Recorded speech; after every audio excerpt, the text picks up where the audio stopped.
ഞാനൊരു 5 കാര്യം നിങ്ങളോട് പങ്കുവെക്കുകയാണ്. വളരെ ശ്രദ്ധയോടുകൂടി നിങ്ങളിത് വീക്ഷിക്കുമെന്ന് ഞാൻ കരുതുന്നു.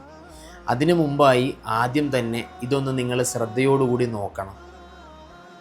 അവസാനം കാര്യം പറയാം. ഒന്ന്, ദീനീപരമായിട്ടുള്ള അറിവാണ്. നമ്മൾക്ക് ദീനിൽ അറിവ് വേണ്ടേ? അറിവുണ്ടെങ്കിൽ അതുപോലെ ജീവിക്കണ്ടേ? നമ്മളുടെ മക്കളെയൊക്കെ നാം അറിവുള്ള രീതിയിൽ ദീനീയായ ചുറ്റുപാടിൽ തന്നെ വളർത്തി നല്ല നിലയിലേക്ക് കൊണ്ടുവരുന്നവരാകണം. 2, നാം എപ്പോഴും സത്യം പറയുന്നവരായിരിക്കണം. നാം നാവ് തുറന്നാൽ കള്ളവും മ്ലേച്ഛമായ വാക്കുകളും ഉപയോഗിക്കുന്നവരാണെങ്കിൽ നമ്മളുടെ ജീവിതത്തിൻ്റെ രീതി തന്നെ തീരെ ശരിയല്ല. 3, നമ്മളുടെ മുഖത്ത് എപ്പോഴും ഒരു പുഞ്ചിരി ഉണ്ടാകും.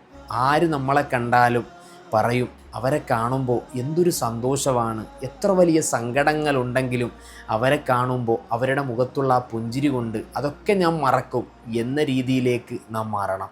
4, ആരോടും വിദ്വേഷമില്ലാതെ വൈരാഗ്യമില്ലാത്ത ഒരു സുന്ദരമായ ജീവിതം. ചുരുക്കി പറഞ്ഞാൽ നമ്മളുടെ ഹൃദയത്തിന് നല്ല വെളിച്ചമായിരിക്കും. അവസാനത്തേത്, നമ്മൾക്ക് വിശ്വാസികളോട് നല്ല സ്നേഹമായിരിക്കും.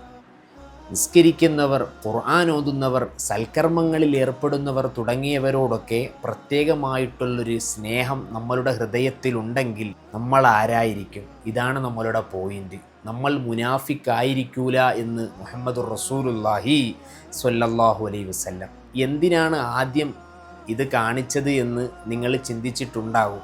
വേറൊന്നുമല്ല, അവസാനം വരെ എന്തായിരിക്കും ഇനി പറയുന്നത് എന്ന ശ്രദ്ധയോടുകൂടി നിങ്ങളുടെ വീക്ഷണം ആഗ്രഹിച്ചുകൊണ്ട് മാത്രമാണ്.